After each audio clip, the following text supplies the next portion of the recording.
Nos sentimos agradecidos a Dios en este día por la oportunidad que nos ha concedido una vez más de poder reanudar las clases pendientes del Nuevo Testamento y esperamos poder llevarlas a término, terminar esta sección completa del Nuevo Testamento en esta semana.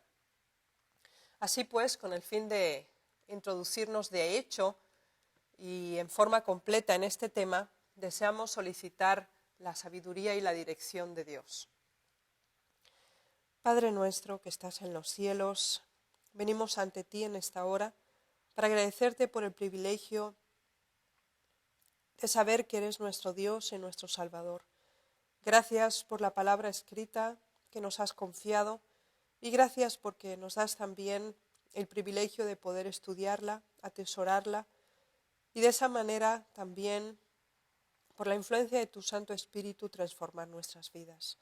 Obra, Señor Jesús, por medio de los mensajes insertos en las Sagradas Escrituras y ayúdanos, Señor, y capacítanos para poder llevar a término el propósito que tú tienes en nuestras vidas.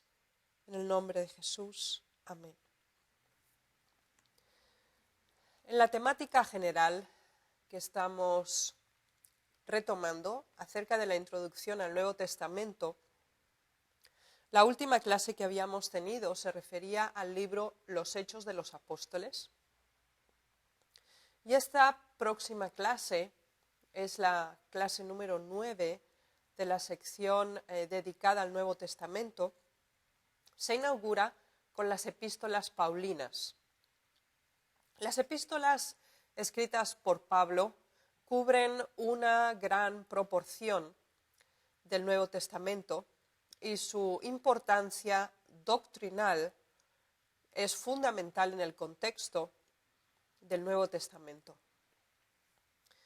Al introducirnos en las epístolas escritas por el apóstol Pablo e inspiradas por el Espíritu Santo, deseamos hacerlo de acuerdo al orden cronológico mediante el cual estas epístolas fueron escritas, lo cual significa que van a constatar un orden diferente de presentación de acuerdo al que pueden encontrar en el índice de las Sagradas Escrituras que puedan tener en sus manos. Así pues, esto significa que nos vamos a introducir con Primera de Tesalonicenses y Segunda de Tesalonicenses, que fueron, de acuerdo a los datos históricos y cronológicos de los que se dispone, las primeras epístolas que escribió el apóstol Pablo. Y con el fin de obtener una perspectiva general, no solamente del conjunto doctrinal que cada una de las epístolas incluyen, sino también con el fin de establecer el desarrollo del cristianismo por medio de los documentos que nos han quedado escritos. Hemos elegido este sistema de presentar en orden de escritura cada una de las epístolas.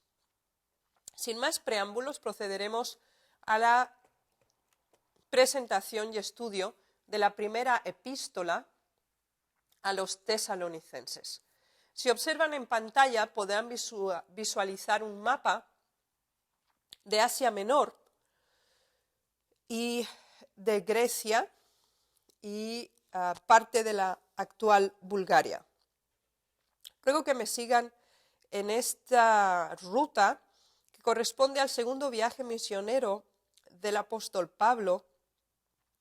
Y es precisamente en esta ocasión donde visita por primera vez Europa y entre los años 50 al 52 se data la escritura de esta epístola, que fue la primera que escribió el apóstol Pablo, que ha quedado como prueba escritural y que está incluida en el canon del Nuevo Testamento. Así pues, Tesalónica debemos ubicarlo geográficamente en el continente europeo, una ciudad que forma parte de la península del actual país de Grecia. Esa ciudad se llama Tesalónica y Pablo introdujo el cristianismo en Europa y una de las ciudades que visitó fue precisamente Tesalónica. Actualmente el nombre es Tesaloniki y es una ciudad que incluye grandes monumentos históricos y una gran referencia a también esta visita del apóstol Pablo. Así pues, las epístolas a los tesalonicenses se conforman de dos cartas, primera de Tesalonicenses y segunda de Tesalonicenses. Ya habíamos mencionado que Pablo proclamó el Evangelio por primera vez en Tesalónica durante su segundo viaje misionero y tal vez en la última parte del año 50 o la primera parte del año 51. Y por esa razón se enmarcan básicamente estas dos epístolas entre los años 50 y los años 52 de nuestra era. Su estancia no fue larga en la ciudad de Tesalónica.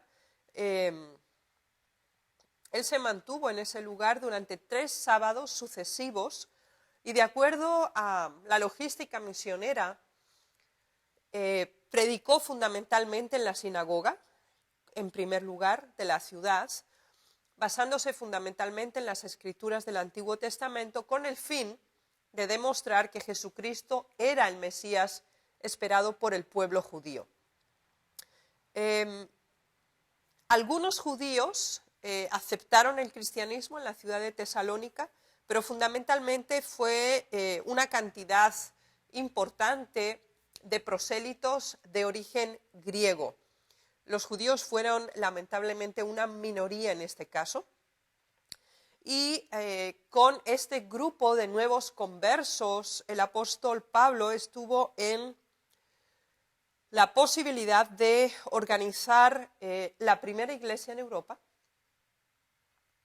que se compuso fundamentalmente en su mayoría por gentiles. Obviamente él había visitado antes otras ciudades, pero de esta es la que tenemos en este caso 2 epístolas que han quedado para la posteridad.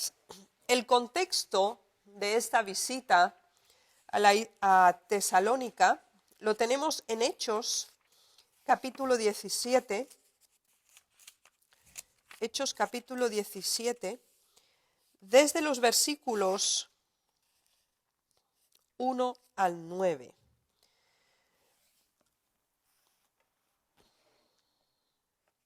Antes, el apóstol Pablo ya había visitado otras ciudades en Grecia, fundamentalmente Filipos, y había sufrido ya por su entrada en Europa la persecución. Y aquí también en Tesalónica se produjeron diversos alborotos y queremos considerar algunos de estos puntos. La palabra de Dios dice así. Estoy leyendo en Hechos capítulo 17, 1 en adelante. Pasando por Anfípolis y Apolonia llegaron a Tesalónica, donde había una sinagoga de los judíos. Y Pablo, como acostumbraba, fue a ellos y por 3 días de reposo discutió con ellos, declarando y exponiendo por medio de las Escrituras que era necesario el que Cristo padeciese y resucitase de los muertos, y que Jesús, a quien yo os anuncio, decía él, es el Cristo. Y algunos de ellos creyeron y se juntaron con Pablo y con Silas, y de los griegos piadosos gran número, y mujeres nobles no pocas. Entonces los judíos que no creían, teniendo celos, tomaron consigo algunos ociosos, hombres malos, y juntando una turba alborotaron la ciudad y asaltando la casa de Jasón, procuraban sacarlos al pueblo, pero no hallándolo, trajeron a Jasón y algunos hermanos ante las autoridades de la ciudad gritando, estos que trastornan el mundo entero también han venido acá, a los cuales Jasón ha recibido, y todos estos contravienen los decretos de César, diciendo que hay otro rey, Jesús. Y alborotaron al pueblo y a las autoridades de la ciudad oyendo estas cosas. Pero obtenida fianza de Jasón y de los demás, los soltaron. A causa de este escándalo, de este alboroto, que fue, de acuerdo al informe bíblico, promovido por los judíos que no habían aceptado el cristianismo, Pablo, que estaba acompañado de Silas, tuvo que huir rápidamente en esa misma noche y salió hacia la ciudad de Berea en dirección hacia el sur de Tesalónica. Fue una intervención divina la que salvó en este caso la vida de Pablo, porque los judíos tenían el propósito de que realmente sus labores finalizaran. Sin embargo, no era el plan de Dios, así que él pudo salir victorioso de esa situación. Este es el contexto del origen de la iglesia en Tesalónica.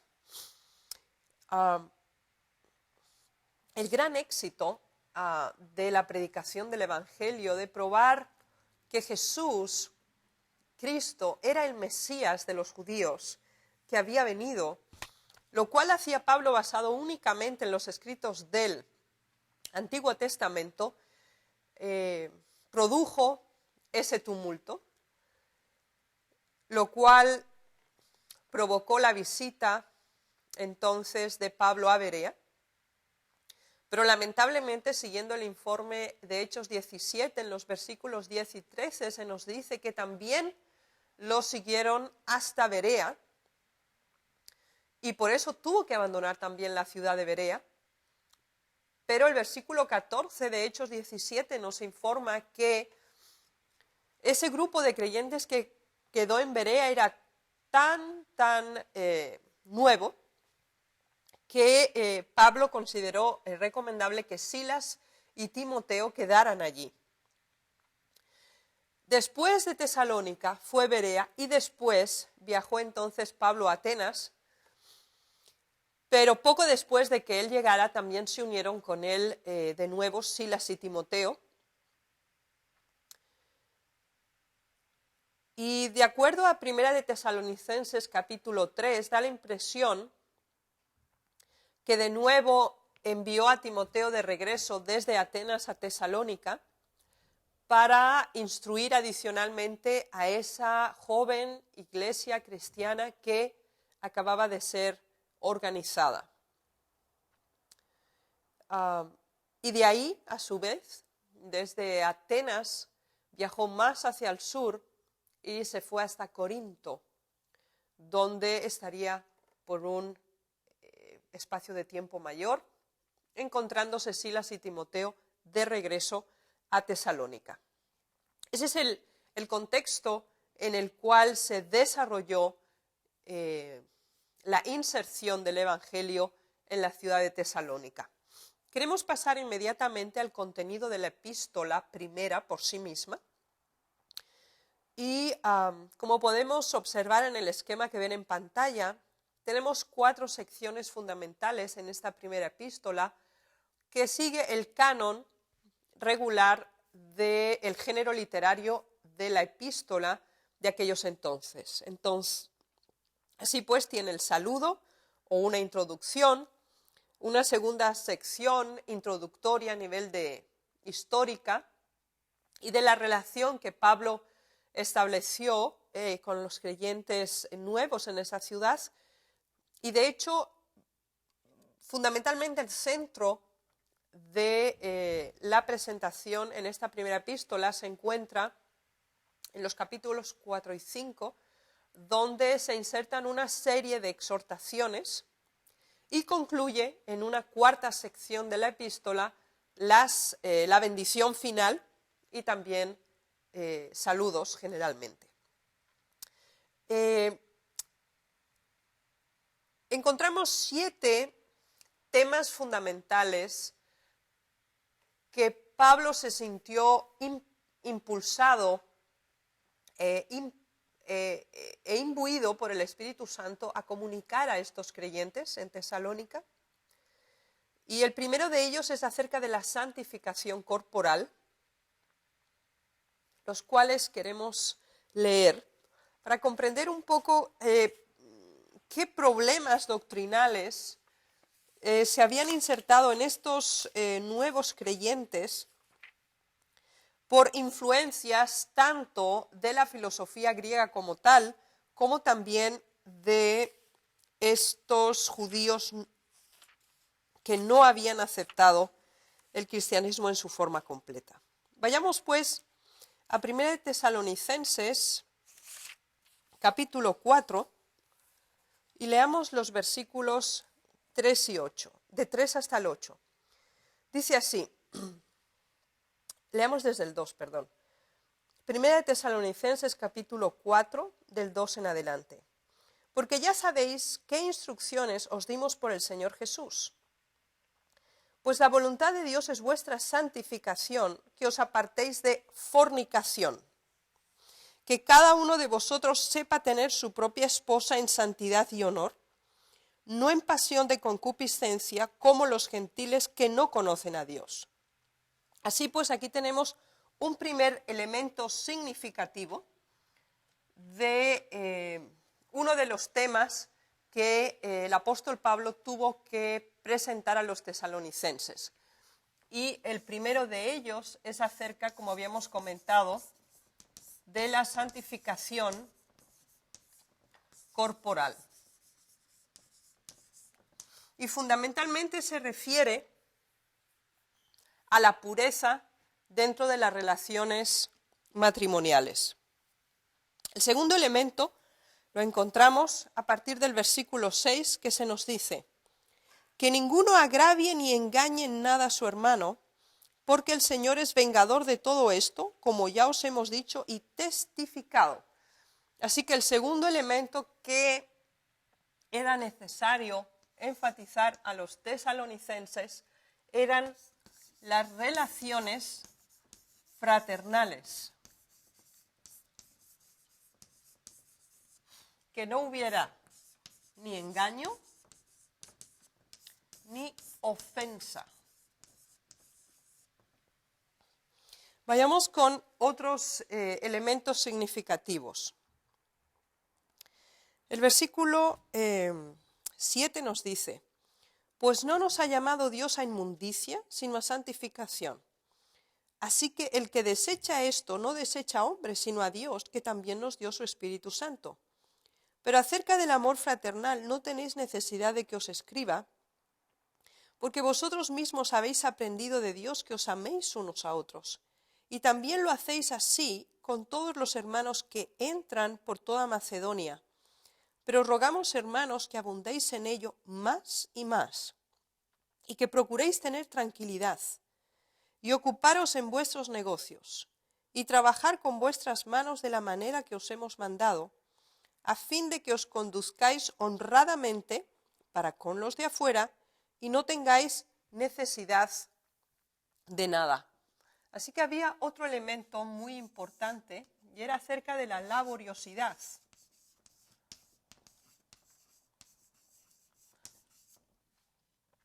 Se nos dice que ellos debían esforzarse por ganar su propio sustento. Consideraremos en otras secciones de Tesalonicenses que se había introducido la idea fundamental de la inminente venida de Cristo y se distribuyó la idea de que ya no era necesario trabajar ni preocuparse de nada, porque ya la venida de Jesús iba a venir y era innecesario preocuparse del mantenimiento personal. Sin embargo, aquí el apóstol Pablo enfatiza el deber de no tener deudas, de procurar su propio sostén. También se nos analiza el tema relacionado con la hospitalidad.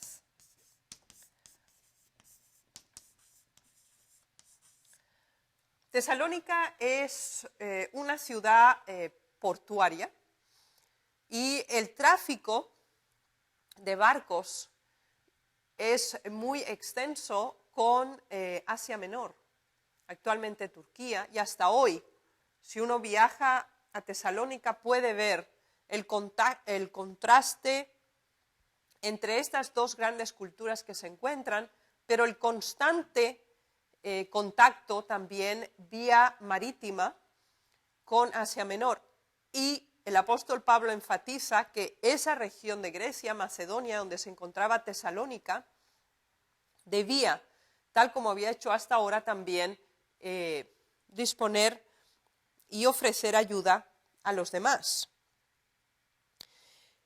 Nos damos cuenta también de algo muy interesante en relación a los tesalonicenses, y es que el mensaje que estamos comentando acerca de la venida del Señor lo encontramos en los versículos 13 al 18, donde dice: tampoco queremos, hermanos, que ignoréis acerca de los que duermen, para que no os entristezcáis como los otros que no tienen esperanza, porque si creemos que Jesús murió y resucitó, así también traerá Dios con Jesús a los que durmieron en él.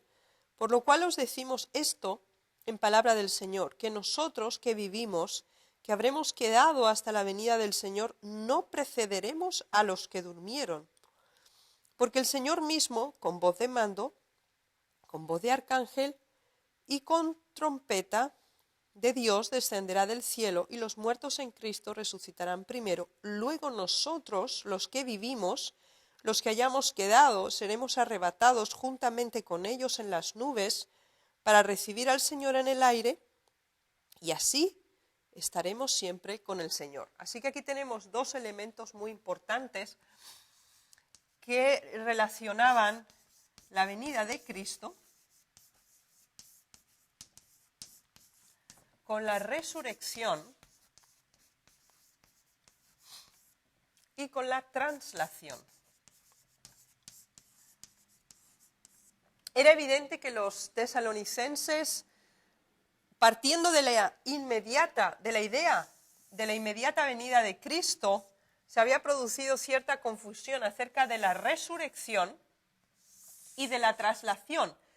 Es decir, de cómo recibirían a Cristo los que están en vida y cómo aquellos que iban a resucitar, en qué orden y en qué prioridad. Y Pablo lo especifica precisamente en estas secciones.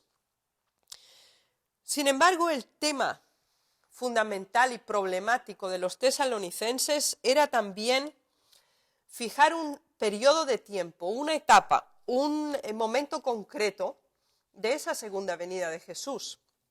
Y aquí en la última sección, ya en el capítulo 5, Pablo vuelve a enfatizarlo, dice: pero acerca de los tiempos y de las ocasiones no tenéis necesidad, hermanos, de que yo os escriba, porque vosotros sabéis perfectamente que el día del Señor vendrá así como ladrón en la noche. Así que no se puede saber cuándo. Esto es lo que necesitaban entender los tesalonicenses. Y enfatiza sistemáticamente, en varias ocasiones, reitera esa idea de del total desconocimiento de la venida de Jesús, diciendo en varias ocasiones ladrón en la noche, e insistiendo de nuevo en el orden de la resurrección y de la traslación, e enfatizando la santificación completa del cuerpo, del alma y el espíritu.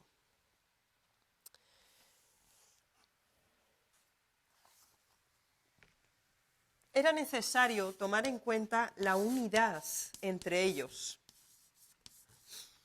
Pensemos por un momento que la iglesia de Tesalónica era una iglesia mixta.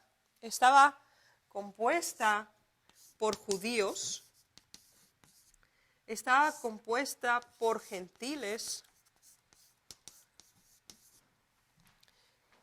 y eran no solamente dos grupos religiosos completamente diferentes, que se habían mantenido también completamente separados, pero ahora por el cristianismo habían sido homogeneizados. Sin embargo, cada uno de ellos tenía un contexto cultural, religioso, completamente diferente a los demás. Así que este era un elemento de dificultad en su relación. Otro elemento significativo era también las diferencias económicas. En la iglesia de Tesalónica se contaba con conversos que eran de un cierto nivel económico y también de cierta reputación social, tal como habíamos leído el informe en Hechos 17. Así que no solamente había diferencias de origen, diferencias culturales, sino que también había diferencias sociales y económicas. Y por esa razón el apóstol Pablo enfatiza en una forma consecutiva a lo largo de esta primera epístola la unidad, la necesidad de ese amor fraternal, de esa comunicación y de ese compartir conjuntamente. Y el elemento de la santificación es reiterado también a lo largo completo de la epístola. Si el capítulo 4 iniciaba una mención directa a la santificación corporal, a las relaciones de pareja, también concluye con la santificación integral, completa del ser. Porque una de las teorías helenísticas o griegas de la época era no tomar en consideración lo exterior, porque no tenía influencia sobre el interior. Sin embargo, el apóstol Pablo enfatiza en una forma sistemática esa necesidad de que somos un cuerpo espiritual, pero también somos un cuerpo físico. Y en ese sentido, enfatiza estos elementos. Queremos leer algunos testimonios del espíritu de profecía que nos ayuda a tener una comprensión mejor de la problemática existente en la iglesia de Tesalónica. El conflicto de los siglos, página 348, se nos dice: cuando los cristianos de Tesalónica, agobiados por el dolor, enterraban a sus amados que habían esperado vivir hasta ser testigos de la venida del Señor, Pablo, su maestro, les recordaba la resurrección, que había de verificarse cuando viniese el Señor. Entonces, los que hubiesen muerto en Cristo resucitarían y juntamente con los vivos serían arrebatados para recibir a Cristo en el aire. Y así dijo: estaremos siempre con el Señor, consolaos pues los unos a los otros con estas palabras. Así que la venida de Cristo era un tema presente en relación directa a la resurrección. La santificación era otro de los elementos básicos que también en Conflicto de los Siglos, página 528, nos comentan. La santificación expuesta en las Santas Escrituras abarca todo el ser, espíritu, cuerpo y alma. San Pablo rogaba por los tesalonicenses que su ser entero, espíritu, alma y cuerpo, fuese guardado y presentado irreprensible en el advenimiento de nuestro Señor Jesucristo. Así pues, a modo de síntesis, podemos comprender que la temática fundamental de 1 Tesalonicenses es la segunda venida de Cristo, cuándo y cómo, que no podemos colocar fechas, que es presencial y que es visible, cuál es la condición de los salvos vivos y cuál es la condición de los salvos muertos que entonces resucitan y cómo se realiza esa traslación y con qué objetivo y qué ocurre como consecuencia de ello. Así que el elemento de la segunda venida de Cristo, la resurrección, la traslación de los salvos, Esos son elementos fundamentales para los tesalonicenses que los habían confundido y habían producido cierta confusión dentro de la iglesia. Eso es un gran grupo de ideas. Otro gran grupo de ideas es la que tenía que ver con las relaciones humanas, sea la comprensión que ellos tenían de las relaciones de pareja y el matrimonio, que por lo que se prescribe tenían de acuerdo a la tradición griega, una relación muy libre. El apóstol Pablo les explica la importancia de la pureza y de la santidad dentro de las relaciones matrimoniales, así como se enfatiza la relación con el semejante, especialmente con aquellos que son de la misma fe. Ese es otro segundo grupo fundamental temático en esta epístola, y un tercer grupo temático fundamental es el relacionado con la laboriosidad, la hospitalidad y la necesidad de desarrollarse como un individuo de acuerdo a la imagen de Dios, en forma completa, y vivir una vida responsable, asumiendo sus propios deberes. Por esto podemos deducir que los tesalonicenses estaban enmarcados en esas dos grandes corrientes ideológicas del momento: el cuestionamiento de la venida de Cristo y de la resurrección, así como también de la importancia de la vida presente con su proyección a la vida futura. Deseamos continuar ahora a la segunda epístola a los tesalonicenses, que de hecho es una continuación de estos mismos pensamientos que hemos encontrado en la primera. Sigue la misma estructura básica, tiene 4 secciones, la segunda epístola a los tesalonicenses.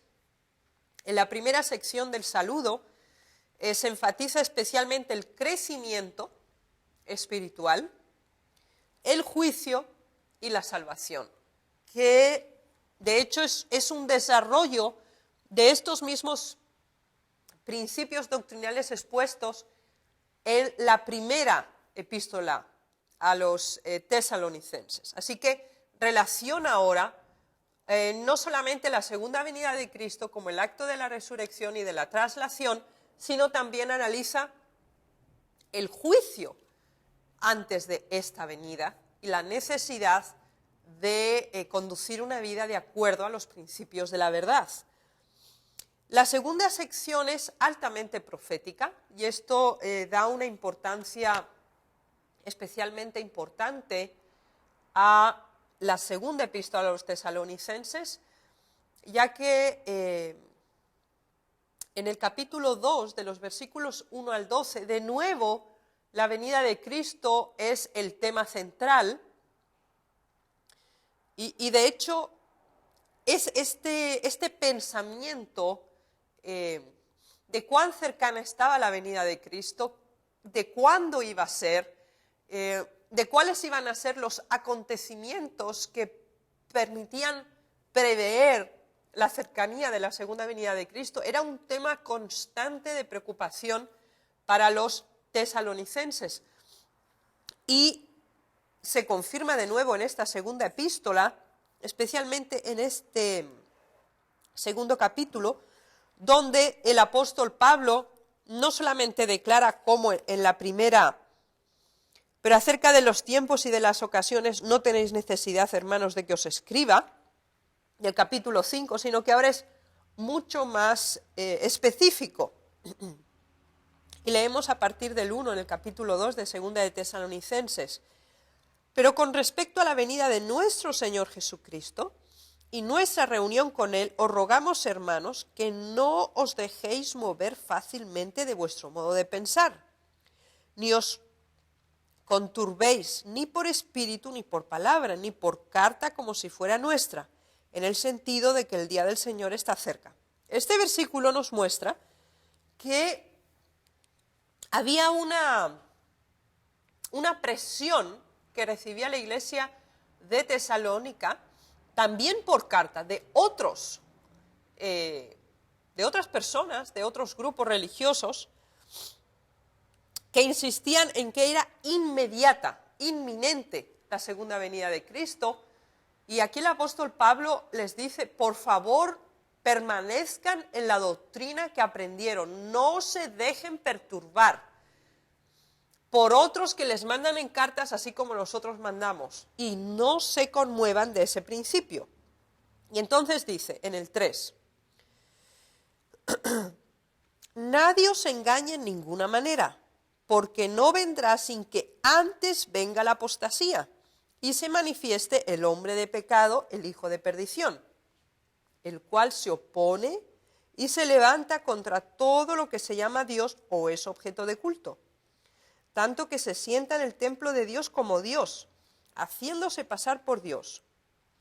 ¿No os acordáis que cuando yo estaba todavía con vosotros os decía esto? Y ahora vosotros sabéis lo que lo detiene, a fin de que a su debido tiempo se manifieste.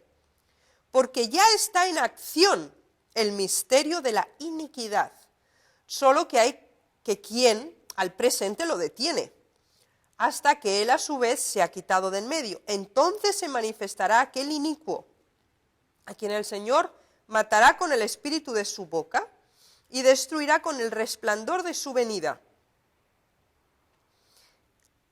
Inicuo, cuyo advenimiento es por obra de Satanás, con gran poder, señales y prodigios mentirosos, y con todo engaño de iniquidad, para los que se pierden por cuanto no recibieron el amor a la verdad para ser salvos, etc. Aquí tenemos varias referencias en esta sección del capítulo 2, del 1 al 9, de citas parafraseadas del Antiguo Testamento. Y queremos considerarlas porque tienen un gran significado.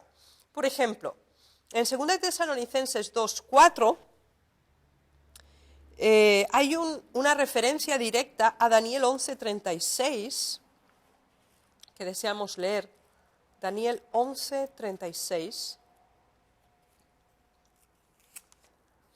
dice así: y el rey hará su voluntad y se ensorbecerá y se engrandecerá sobre todo Dios, y contra el Dios de los dioses hablará maravillas y prosperará hasta que sea consumada la ira, porque lo determinado se cumplirá. Así pues, aquí hay una referencia directa, profética, confirmada de Daniel 11, en 2 Tesalonicenses. Y tenemos otra referencia profética más en el versículo 8, en relación a Isaías 11:4. Isaías 11:4. Dice así, está hablando del rey, básicamente el capítulo 11 es una profecía mesiánica del juicio y del reinado justo del Mesías. Y el versículo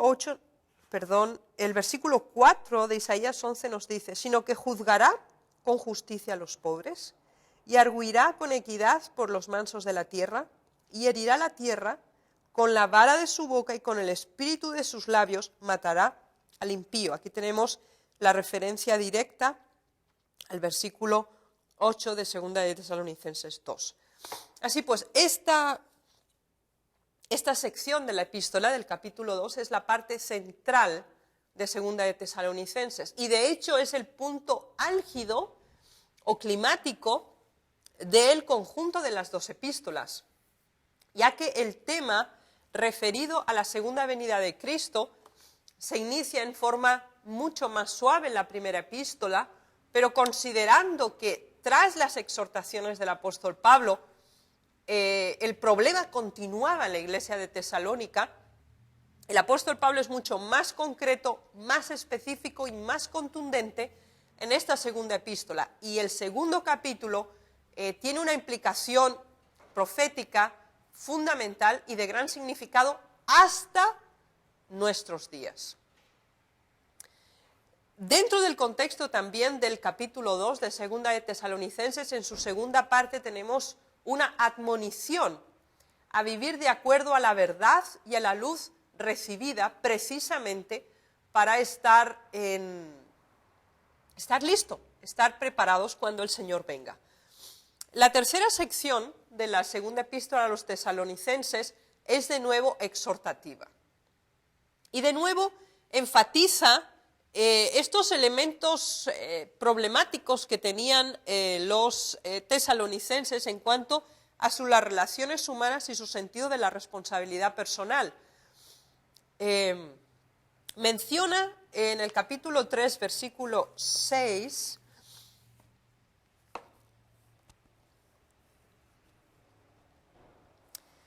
dice así: pero os ordenamos, hermanos, en el nombre de nuestro Señor Jesucristo, que os apartéis de todo hermano que ande desordenadamente y no según la enseñanza que recibisteis de nosotros. ¿Y cuál era esa enseñanza? Que había que trabajar, que no había que tener deudas, que había que ser honesto, que había que ser honrado, que uno tenía que cumplir sus deberes, que debía asumir la responsabilidad sobre su propio mantenimiento. Y había algunos que no habían aceptado esto. Y era necesario establecer reglas de corrección en la iglesia de Tesalónica por parte de aquellos que querían vivir a costa de los demás. Y ahora Pablo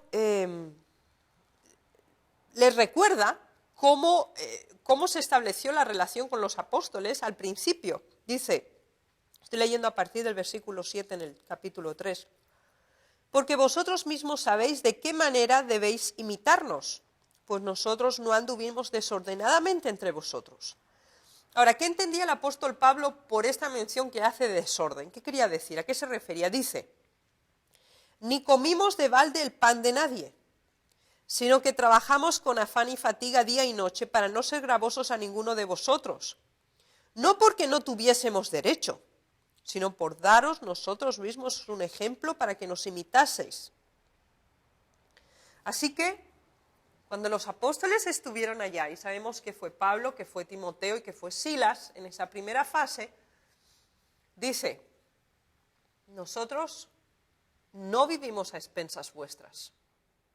Nosotros no abusamos de vuestra hospitalidad. Nosotros trabajamos, nos mantuvimos a nosotros mismos y os ayudábamos a su vez, no porque no tuviéramos derecho, porque lo que ellos estaban haciendo era predicar el Evangelio, sino por darles un ejemplo de responsabilidad y de vida ordenada.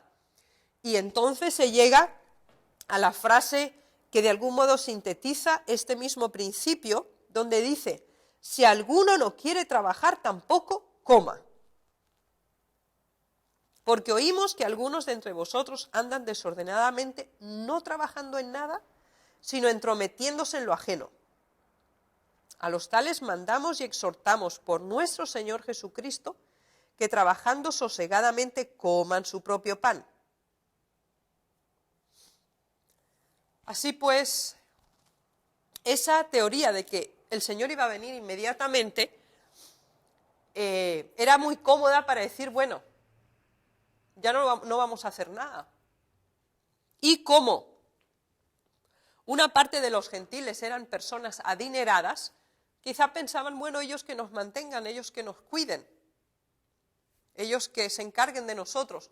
Y el apóstol Pablo rechaza este modo de comportamiento. Y en el versículo 10 hemos leído que realmente los amonesta como haraganes y llega más allá, sino también como obstinados, porque ya este tema había sido mencionado en la primera epístola. Si alguno no obedece a lo que decimos por medio de esta carta, a ese señaladlo, y no os juntéis con él para que se avergüence. Mas no lo tengáis por enemigo, sino amonestadle como hermano. Así aquí era el otro extremo, de nuevo, enfatizar la unidad y las relaciones fraternales en la laboriosidad. Así pues, responsabilidad personal, relaciones en la familia, relaciones en la iglesia y la cuestión doctrinal acerca de la venida de Cristo, el contexto de la venida de Cristo, el juicio, la resurrección y la traslación de los salvos. Eran elementos fundamentales que diagnosticaban la condición de la iglesia. Queremos leer algunas citas más al respecto. En los días del apóstol Pablo, los hermanos tesalonicenses actuaban bajo la falsa impresión de que el Señor volvería en sus días, y Pablo escribió para corregirla. Por eso, declaró los acontecimientos que debían suceder antes de que ocurriera el advenimiento. Afirmó: nadie os engaña en ninguna manera, porque no vendrá sin que antes venga la apostasía, y se manifieste el hombre de pecado, el hijo de perdición, el cual se opone y se levanta contra todo lo que se llama Dios o es objeto de culto, tanto que se sienta en el templo de Dios como Dios, haciéndose pasar por Dios. Antes de que los hermanos pudieran esperar la venida de Cristo, debía manifestarse el hombre de pecado y hacer su obra de ensalzamiento y blasfemia. Ese gran suceso debía ser precedido por una apostasía. Se revelaría una forma de anticristo y debía actuar de la levadura de apostasía con poder creciente hasta el tiempo del fin. Así pues, el apóstol Pablo especifica claramente a los tesalonicenses el proceso para la venida de Cristo. No es un evento aislado en el tiempo y fuera de contexto, sino que tiene el resultado profético anunciado. Este era el elemento básico, y el otro era el de las relaciones humanas, donde dice: si alguno no quiere trabajar, que tampoco coma. Se aplica a la vida espiritual y religiosa, tanto como a las cosas terrenales y temporales. Pablo no solo soportaba el duro esfuerzo de sus facultades físicas en trabajos comunes, sin el menor sentimiento de que se estaba rebajando o degradando, y sin descontento, sino que llevaba la carga y al mismo tiempo trabajaba con la mente para progresar en conocimientos espirituales y para lograrlos. Practicaba las lecciones que enseñaba, recibía repetidas visiones de Dios y por la luz que se le daba sabía que cada hombre debe trabajar con mente, músculos y tendones. Este fiel discípulo de Cristo y apóstol de Jesucristo se había consagrado sin reservas al servicio de Dios. Así pues, nos damos cuenta aquí cuán importante es la preparación y la responsabilidad personal cuando consideramos la segunda venida de Cristo.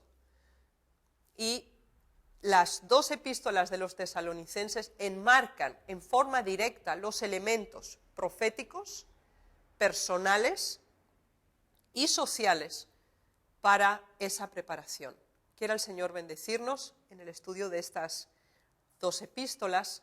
Y ahora vamos a insertar una pausa para regresar dentro de 15 minutos. El Señor les bendiga. Adiós.